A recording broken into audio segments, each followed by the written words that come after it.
почути українських бійців, які воювали на Донбасі і тепер намагаються побороти свої страхи, біль та сумніви. У Києві провели допрем'єрний показ документальної вистави «Голоси». На сцені не професійні актори, а учасники АТО. 9 героїв розповідають про пережите на війні. Вікторія Козуб докладніше. Наші вороги чекають, що ми стомимось. І чим жорстокіша боротьба, тим втомленіші бійці. Бійці, які втомилися занадто, програють. А твої руки в крові? Це остання репетиція перед виходом до глядачів. На сцені 9 українських героїв. Вони потрапляли під ворожі обстріли, переживали полон, втрачали друзів. Сьогодні виходять на сцену, аби розказати свої історії. Ми частина суспільства, яка захищає цю країну, і яка також є частина цієї країни безпосередньо, коли повернувся додому чи коли поїхав туди на війну. Як ми захищали, так потрібно і нас захищати. Але навколо люди забувають про це.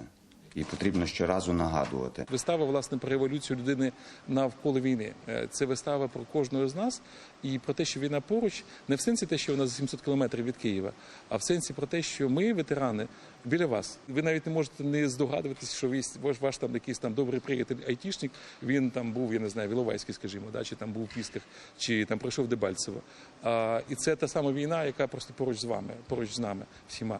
І оце, напевне, той мотив, який спонукав учасників говорити. Виставу створили за 10 днів. Історію обирали на кастингу серед ветеранів. Усі учасники спектаклю – непрофесійні актори. У діалогах вони відтворюють свої історії зі Сходу і ніби вдруге їх переживають.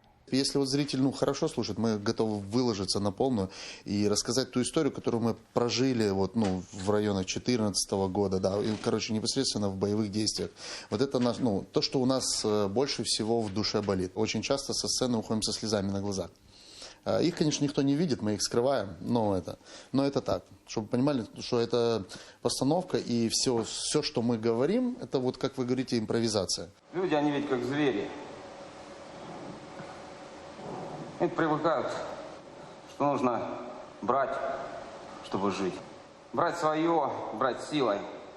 Либо они порежут скот и наедятся, либо они сдохнут сами, или ихняя стая разорвет их самих на куски, чтобы нажираться. Ділитися особистими переживаннями зі сцени – справа непроста. Однак саме тут, кажуть бійці, вони знаходять підтримку, якої не бачили ніде більше. З більшою частиною родини ми майже припинили спілкування. Ми не сварились, але у нас просто різні погляди, ми розійшлися як чужі люди.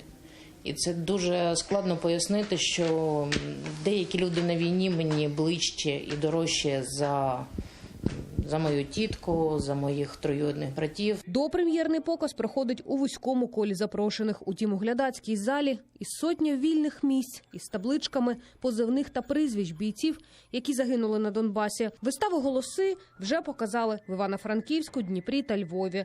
За Києвом, Харків та Запоріжжя. Частину зібраних від показу коштів організатори передадуть на благодійність. Вікторія Козуб, Максим Кондратенко, Заман, АТР.